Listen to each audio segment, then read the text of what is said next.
స్వర్గీయ వైఎస్ రాజశేఖర రెడ్డి గారు 76వ పుట్టినరోజు సందర్భంగా రెండు తెలుగు రాష్ట్రాలు మరియు దేశంలో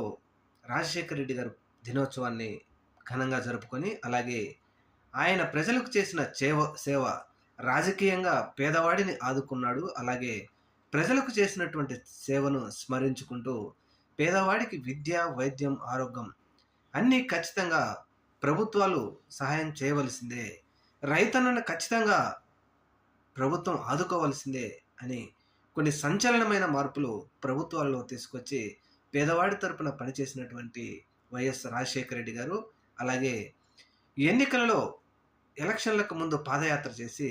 పేద ప్రజల బాధలు తెలుసుకొని గెలిచిన తర్వాత ఆ బాధలన్నింటినీ ప్రజలకు నెరవేర్చిన వ్యక్తి రాజశేఖర రెడ్డి గారు అంటూ ఆయనను ఈరోజు రాష్ట్రాలతో పాటు దేశంలోని తెలుగు ప్రజలందరూ కూడా స్మరించుకున్నారు.